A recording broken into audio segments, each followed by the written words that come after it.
Christian Carmona, bonjour. Bonjour. Alors, vous êtes président du tribunal de commerce de Foix. C'est cela. On est venu vous voir, donc vous êtes l'interview de la semaine de Asinat.com, et on est venu vous voir pour que vous nous expliquiez un peu ce que c'est déjà un tribunal de commerce, hein, et celui de Foix spécifiquement, comment il est organisé, qui sont les gens qui y siègent hein, dans cette juridiction. Et puis après, dans un deuxième temps, on parlera un petit peu de la conjoncture, parce qu'effectivement, on voit quelques nuages s'amonceler, pas parce qu'ils sont dehors en train de permettre que la pluie tombe, mais qu'effectivement l'économie est en train de tousser progressivement, et donc il y a beaucoup d'inquiétudes. Donc vous êtes quand même aux manettes pour pouvoir voir tout ça, normalement, quand on est dans un tribunal de commerce. Voilà. Est-ce que ça vous convient? Très bien. Voilà. Alors d'abord, première question, ben, un tribunal de commerce, ça sert à quoi et c'est composé de qui? Alors, le tribunal de commerce, c'est une juridiction d'exception. C'est-à-dire que c'est une juridiction qui a la compétence de régler tous les litiges entre commerçants ou sociétés commerciales. Mais les textes évoluent d'ailleurs, et dans quelques tribunaux en France, il est tenté maintenant une expérience de donner la compétence à la juridiction du commerce, de traiter les affaires agricoles, les associations et les professions libérales. Donc c'est une évolution qui montre bien quand même que cette juridiction du commerce a fait ses preuves. Hein. Je crois que c'est ça qu'il faut dire, c'est que même au niveau de l'Europe, la juridiction du commerce est reconnue. Donc je vous arrête. Donc à partir du moment où il y a une société, quel que soit le type de société, on peut passer par le tribunal de commerce, ou il y a certains types de sociétés qui ne sont pas concernées? Alors, sur toutes les sociétés il faut que ce soit des sociétés commerciales. Commerciales. Ou pas des SCI? Pas des SCI, pas du tout, pas de SCI. Voilà. Ça, c'est vrai que on n'est pas compétent dans ce domaine-là, c'est le tribunal judiciaire. Donc SARL, SA, SAS, c'est le groupement d'agriculteurs, quand ils font SCOP, quand ils font du commerce. Voilà. Il faut qu'ils fassent des actes de commerce. Okay. Alors, la composition du tribunal de commerce, c'est une composition de 10 juges qui sont élus par renouvellement, en fonction de leur durée de mandat, par les juges en place, les anciens juges, et les membres élus de la Chambre de commerce et d'industrie et de la Chambre des métiers et de l'artisanat. Donc on est quand même représentant hein, élus de ces élus des chambres consulaires. D'accord. Ce que je pourrais dire, c'est que l'avantage des juges du tribunal de commerce, c'est qu'à la base, ce sont d'abord des chefs d'entreprise. Soit des chefs d'entreprise qui exercent encore, soit encore ou des chefs d'entreprise qui ont exercé, qui ont eu des fonctions. Donc, ils maîtrisent totalement la vie d'une entreprise. Et je crois que c'est ce qui fait la force de la juridiction du commerce. C'est-à-dire qu'on va adopter avec les chefs d'entreprise le même langage, le langage du chef d'entreprise, et on a certainement une compréhension meilleure par ce biais-là. Alors, on va expliquer, puis on va rappeler, ce qui est très important, vous êtes élu, mais vous êtes bénévole, vous n'êtes pas un juge professionnel. Non, voilà, à la différence, effectivement, nous ne sommes pas juges professionnels, nous sommes parfaitement bénévoles. Cette mission, nous l'exerçons. Alors je dirais que peut-être le seul enrichissement que l'on a, c'est de participer quand même à cette vie de l'économie et d'aider les entreprises. On a par contre les mêmes obligations que les magistrats professionnels, point de vue déontologie. Et tout ça, on a les mêmes prérogatives que les magistrats professionnels. Et vous avez le même chapeau? Ça arrive. On n'a pas sorti, mais ouais, bien sûr. Vous avez l'habit, c'est quand même... Vous représentez quand même la justice. Oui, c'est sûr. Et on rend la justice au nom de l'État français. Ouais. D'accord. Alors, vous êtes un président? Alors, l'organisation est simple. Hein, dans ce tribunal, il y a un président, un vice-président, qui peut avoir plusieurs fonctions, et on dirait qu'on est réparti en 3 chambres. La chambre du contentieux qui va régler tous les problèmes de litige entre les commerçants, hein, on va faire simple. La chambre du conseil, qui est la chambre où l'on traite des procédures collectives, sauvegarde, redressement judiciaire, liquidation. Et la 3e chambre, qui est la prévention. Et c'est là, justement, qu'il y a un rôle important qui est joué par le président du tribunal et le juge délégué à la prévention.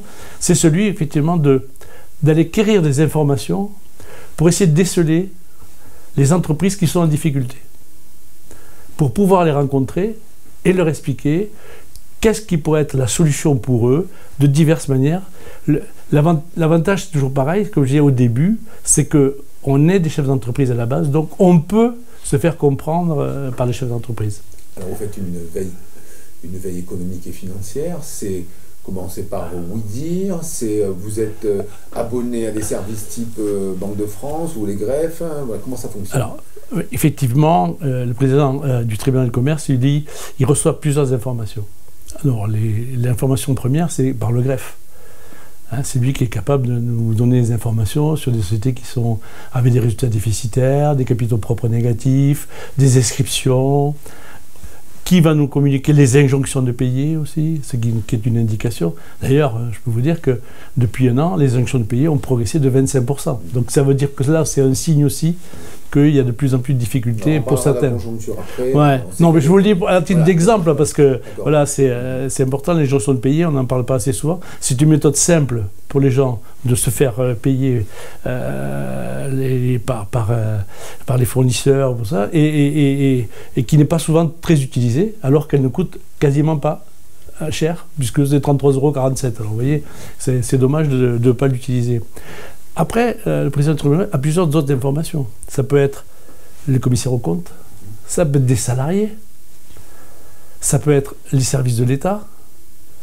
On reçoit effectivement tout un panel d'informations et c'est à partir de là que l'on se dit peut-être que cette entreprise est dans une zone de difficulté et qu'il convient de la convoquer pour avoir un entretien avec elle. C'est un entretien totalement gratuit qui est un échange avec le chef d'entreprise et qui ne peut en aucune manière avoir de conséquences. C'est-à-dire que le chef d'entreprise vient, il exprime ou il essaie de répondre aux questionnements du juge de la prévention, mais le juge de prévention va lui indiquer des pistes. Il va lui dire, peut-être vous rapprocher de l'organisme CCSF pour étaler certaines dettes. Il va lui dire, je pense qu'aujourd'hui, vous êtes plutôt dans une procédure où il faut intervenir, conciliation, mandat ad hoc, ou sauvegarde et redressement judiciaire. Il va donner les pistes. Il va dire, voilà mon sentiment, mais la décision appartient et reste au chef d'entreprise. Donc là, c'est du conseil, on est hors procédure. C'est pas du conseil. Alors, je vous corrige parce qu'on ne peut pas dire le mot conseil. Oui, nous donnons des pistes en fonction en expliquant ce que si on met une conciliation, qu'est-ce que ça peut apporter au chef d'entreprise. Mais après, c'est lui qui décide, alors avec son expert comptable, avec son avocat, hein, de la suite à donner à l'information qu'on a donnée nous-mêmes au chef d'entreprise. Alors sur la première chambre, comment on vous contacte hein, quand il y a des litiges entre commerçants par exemple, il y a un numéro de téléphone, ça se fait par courrier, il y a une procédure, il y a le site, est-ce qu'on peut parler un petit peu de tout cet environnement d'information? Oui, alors pour la première partie de la chambre du contentieux, généralement, même si ce n'est pas nécessaire, ça passe soit par des avocats, soit par des assignations, donc on reste dans un système normal, avec convocation, échange de pièces, voilà. On traite à peu près entre 90 et 100 affaires par an. Alors moi, si je suis chef d'entreprise, je vous appelle directement, est-ce que vous pouvez me recevoir? Non, ou il faut passer par... il faudra passer par la voie de l'assignation. D'accord. Voilà. Alors, c'est le premier point. On va parler des difficultés à partir du moment où vous avez soulevé, ou que le chef d'entreprise, ou que le comptable, ou l'expert comptable se rend compte que l'entreprise va mal, ou va aller mal dans un deuxième temps. Qu'est-ce qui se passe et comment vous réagissez? Il y a une ouverture d'une procédure tout de suite, et il y a des degrés de procédure? Il y a des degrés de procédure, effectivement. En fait, de compte que la prévention, c'est surtout pour essayer de voir avec le chef d'entreprise quelles peuvent être les origines de ces difficultés. Il y en a une qui est très simple, hein, c'est celle qu'à partir du moment où on décèle que depuis un ou deux exercices, ou l'exercice qui va venir, on n'a aucun excédent brut d'exploitation, ça veut dire qu'on ne dégage rien pour soit rembourser des emprunts, soit pour éventuellement des investissements qui seraient nécessaires.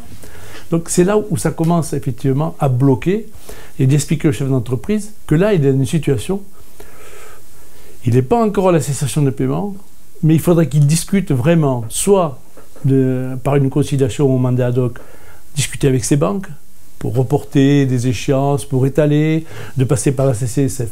Mais c'est des solutions qui correspondent à quelque chose qui n'est pas, très, je dirais, d'une force telle que ça met en péril l'entreprise. Par contre, à partir du moment où on constate que ça pourra mettre en péril l'entreprise, on préconise à ce moment-là de passer dans les procédures collectives. Et ici, au tribunal de Foix, on privilégie la sauvegarde. Hein? Alors vous dites ici à Foix, c'est-à-dire qu'en gros, globalement, il y a le rôle de l'humain, le président, qui a une façon d'appréhender les choses, et ce n'est pas forcément le cas à Perpignan, à Toulouse, etc. À Foix, en gros, l'équipe avec laquelle vous êtes a une façon d'appréhender les choses. Oui, je pense que c'est un travail que nous faisons maintenant depuis 3 ans. Nous, c'est notre vision de la sauvegarde. On considère que pour nous, c'est une mesure de prévention et non pas une mesure de procédure collective. Les gens ont fait une interprétation. C'est aussi le fait que les organes de la procédure, que sont les administrateurs ou les mandataires, nous suivent dans cette idée-là, car on s'est aperçu que l'on pouvait, par des ouvertures de sauvegarde, vraiment sauver des entreprises. La dernière statistique que j'avais faite l'an dernier pour l'audience ONEL disait qu'on avait à peu près sauvé 70% des entreprises qui étaient rentrées en sauvegarde. Et ce qu'on dit quand on sauve une entreprise, on sauve aussi les emplois qui vont avec. Exactement, exactement, bien sûr, bien sûr, bien sûr. Donc ben voilà, on a... Et donc, si vous voulez mieux, et là vous me dites, on verra les chiffres après, mais vous me parlez de la sauvegarde, non, si je suis quand même obligé de vous dire que cette méthode qui a fait qu'on est allé vers le chef d'entreprise, qu'on les a convaincus que ça pouvait être un outil de gestion, et non pas que ce soit un truc qui vous amène, qui arrête l'entreprise. C'est pas une sanction. C'est pas une sanction. Donc c'est un outil de gestion. C'est un outil de gestion. À partir du moment où on arrive à faire comprendre que c'est un outil de gestion, on a déjà gagné beaucoup de temps. Et les avocats, les conseils, sont les experts comptables, ont compris notre volonté et on arrive à recevoir des entreprises beaucoup plus tôt qu'avant. Parce que maintenant, on a aussi, tout à l'heure on parlait de la prévention, celle qu'on détecte, mais maintenant on a aussi des informations qui arrivent direct, c'est-à-dire que des conseils, experts comptables, avocats, nous demandent de recevoir le chef d'entreprise pour voir avec lui quelle serait la meilleure solution. Vous voyez, l'échange est devenu, non à partir du moment, l'obligation faite au président de convoquer, mais plutôt, je dirais, le plaisir que le président a à recevoir les gens pour qu'ils expliquent leurs problèmes. Alors, vous me disiez, quand on a préparé cet entretien, que souvent les chefs d'entreprise font une erreur. Ils espèrent que leur expert comptable ou leur comptable les alerte, alors que quelque part, le rôle du chef d'entreprise, c'est un petit peu de prévoir tout ça, ce que vous me disiez. C'est-à-dire que... de pilotage. Oui, moi, ce que je constate quand même maintenant, avec l'expérience que j'ai des procédures, c'est l'absence vraiment de suivi, je dirais, assez précis des exploitations, quoi. Des gens qui arrivent en fin d'année et qui n'ont pas mesuré que sur l'année, ils avaient créé un déficit qui leur pose problème. En 12 mois, ça va très vite. Et oui, mais ça va. De toute façon, le déficit, ça va toujours très vite. Ça, c'est toujours très lent pour arriver à gagner beaucoup, que le bénéfice monte, mais pour descendre, ça va très très vite. Hein. Ça c'est évident maintenant. On le constate bien. Mais je veux dire, c'est de dire qu'effectivement, un chef d'entreprise, il faut qu'il crée des outils de suivi, mais qui ne sont pas besoin des outils, parce que souvent, c'est vrai, souvent, le chef d'entreprise, il dit je vois mon expert comptable au bilan, et voilà. Je sais qu'au bilan, l'expert comptable, il va parler avec le chef d'entreprise, il va lui expliquer, mais le chef d'entreprise se retrouve avec une information à un moment donné, à un instant T, qu'il n'avait pas préparée, qu'il n'avait pas mesurée. Alors que je pense que tout au long de l'année, on peut établir de petits comptes hein, qui sont simples, de suivre un peu la trésorerie, c'est facile aussi, et ne pas chercher des artifices. Parce que moi je dis toujours, le plus dangereux dans toutes ces procédures que je vois, c'est les artifices. Un chef d'entreprise qui me dit qu'il a vendu sa maison, un chef d'entreprise qui me dit qu'il a mis de l'argent, un chef d'entreprise qui me dit qu'il ne touche pas de salaire. C'est pas une vie économique normale. Ça veut dire qu'il faut qu'il réfléchisse aussi à savoir si son activité est une activité pérenne ou pas. Et ça aussi, c'est une volonté qu'on a dans ce tribunal, c'est d'amener progressivement les chefs d'entreprise aussi à leur faire comprendre que peut-être il ne faut pas s'obstiner. Et que c'est peut-être difficile, c'est peut-être douloureux, et je peux le comprendre, mais que vraiment les textes aujourd'hui ont tellement évolué que si le chef d'entreprise a été à gérer son entreprise à bon père de famille, son risque est mineur, quoi.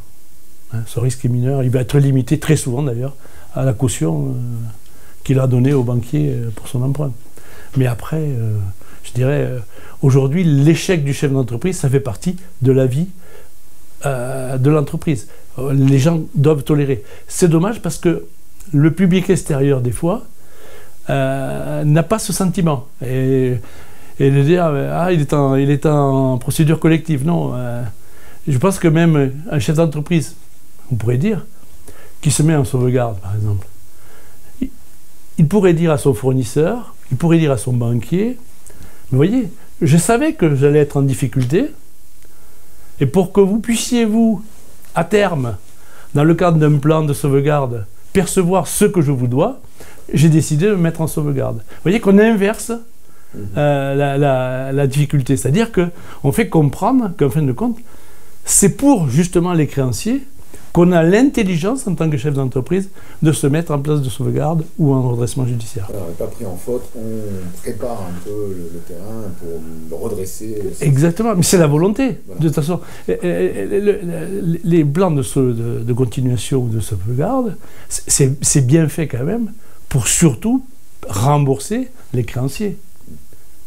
On va parler de conjoncture. Alors, ça fait, on va dire, au moins 2 ans que les charges des entreprises, en général, augmentent. Hein. Il y a eu le SMIC qui a augmenté, alors que ça faisait des années qu'il n'y avait pas eu ça. On a parlé d'inflation à cause de l'Ukraine. Voilà, donc globalement, les coûts dans une exploitation ont grimpé en flèche, souvent. Hein. L'énergie. L'énergie, voilà, tout ça.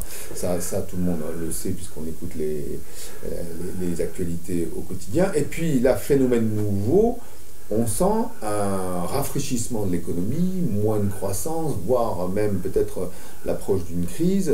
Alors, quelle est votre analyse sur peut-être la conjoncture depuis 1 an et puis ce qui va se passer plus tard? Et puis, qu'est-ce que ça donne en termes de résultats depuis 1 an? Qu'est-ce qui risque de se passer? Quel est votre sentiment sur cette conjoncture? Le sentiment à l'appui de chiffres, parce que vous avez un beau tableur avec plein de chiffres. Non, mais le tableur avec plein de chiffres, c'est parce que, personnellement, on suit les statistiques, vous voyez, même trimestre vers trimestre, mois par mois, je dirais d'ailleurs, parce qu'on est inquiet de l'évolution. De l'évolution.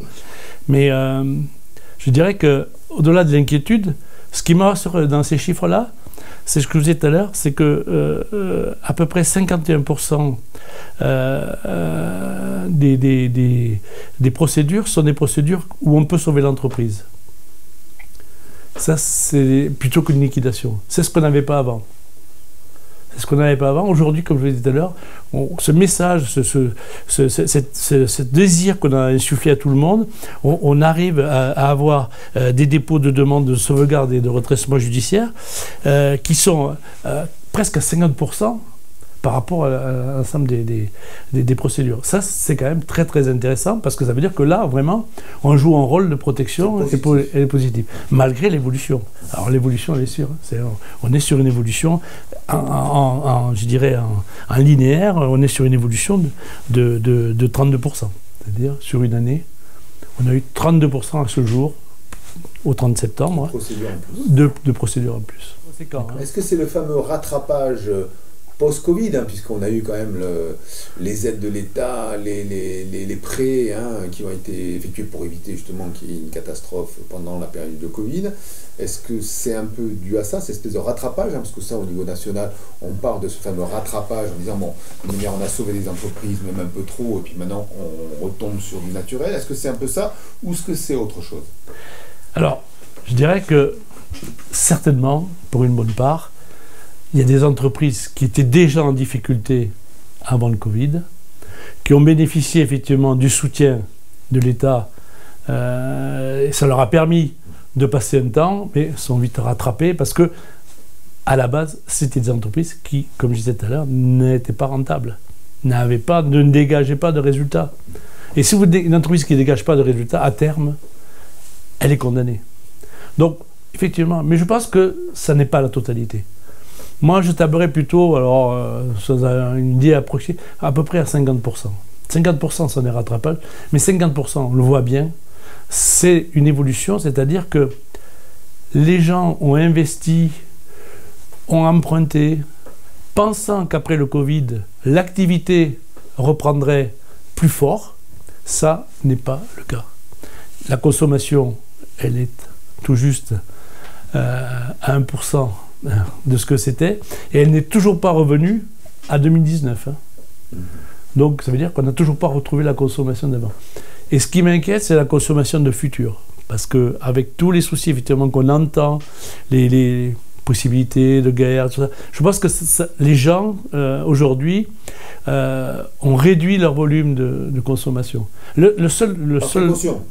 Par précaution, bien sûr. Et d'ailleurs, ils économisent la caisse d'épargne, c'est le cas de le dire, dans les livrets. Bon, voilà. Mais les gens, quand même, ont un seul sujet sur lequel ils ne font plus de concessions, c'est vraiment le loisir ou les vacances.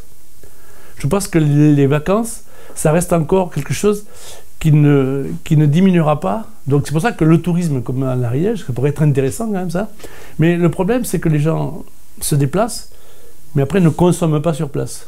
Restauration, voilà, c'est ce qu'on a vu cet été. Et ça, c'est notre problème, voilà. Donc c'est vraiment cette liaison, je pense que l'économie n'est pas forte actuellement. Donc, comme l'économie n'est pas forte, les marchés ne se dégagent pas et les entreprises se trouvent en difficulté. Les gens ne vont pas au restaurant tous les jours et c'est comme ça que petit à petit, la situation économique des entreprises se dégrade. Et c'est là où le message est important. C'est n'attendez pas le dernier moment. Alors, les secteurs les plus touchés, on a beaucoup parlé de restauration. Restauration, le bâtiment. Voilà, le bâtiment. Un peu d'industrie, mais pas l'industrie aéronautique. Voilà. Les services. Les services. Les services, oui. Oui, les services. Oui. Alors, donc, on parlait de vacances. Donc là, on va avoir des vacances de Noël. Il va y avoir le sapin de Noël. Donc, tout le monde va faire l'effort, puisqu'on veut quand même garder cette espèce de tradition. Et certaines entreprises disent, après Noël, comme d'habitude, parce que déjà, à partir du mois de janvier, février, c'est des mois difficiles. Il y a ce problème récurrent aussi cette année, quand même, depuis 2 ou 3 mois, c'est le problème du budget. Le problème de savoir... les collectivités. Et voilà, les collectivités, les entreprises. Comment les entreprises... Parce que ça peut gêner des entreprises, s'il y avait des charges supplémentaires qui venaient, ça pourrait quand même être préjudiciable. Donc on pourrait là aussi avoir à nouveau un effet boule de neige sur des entreprises qui pourraient se trouver en difficulté. Donc on est pour résumer, et puis après on va arrêter, parce que ça fait quand même 25 minutes qu'on peut ensemble, donc c'est pas mal. Vous m'aviez dit, attention, je parle beaucoup. On est dans une situation d'incertitude, on est dans une situation budgétaire qui est très complexe, on voit les tensions que ça représente en ce moment, parce qu'il y a des négociations qui se font au niveau de l'Assemblée nationale. On parle de gouvernement qui va sauter, certains présagent des choses. On a la guerre en Ukraine, on ne sait pas trop ce qui va se passer, parce que le futur président des États-Unis a expliqué que les choses allaient changer. Ça fait beaucoup pour un chef d'entreprise aujourd'hui. Il peut garder le moral? Oui, mais de toute façon, je dirais que le chef d'entreprise doit garder le moral. Déjà, il a été, je dirais, moi j'emploie le mot courage. Souvent en audience, malheureusement, avec les chefs d'entreprise qui sont en difficulté, je leur dis, mais vous avez eu le courage, vous avez eu la volonté de créer une entreprise. Donc, il faut rester optimiste, même quand on est en difficulté. Là, aujourd'hui, effectivement, il peut y avoir des difficultés supplémentaires, mais je pense que l'entreprise, il faut qu'elle reste optimiste, parce que c'est quand même elle qui apporte à la France aussi son financement et tout ça, de l'État. Bon, donc, il faut absolument rester optimiste. Mais par contre, moi, je dirais aux chefs d'entreprise, soyez prudents aujourd'hui. Soyez prudents. Avant d'investir, avant d'engager, faites vraiment des plans de prévisionnel, avec des plans de trésorerie, pour être vraiment sûr que vous ne vous engagez pas dans un risque majeur. Voilà. Et je pense qu'aujourd'hui, ce qu'il faut dire aux entreprises, c'est ça. C'est qu'aujourd'hui, il faut qu'elles aient des outils de suivi et des outils de prévision qui soient les plus performants possibles pour limiter, en fin de compte, les zones à risque. Et sur ces petites conclusions, merci, Monsieur le Président. Avec plaisir.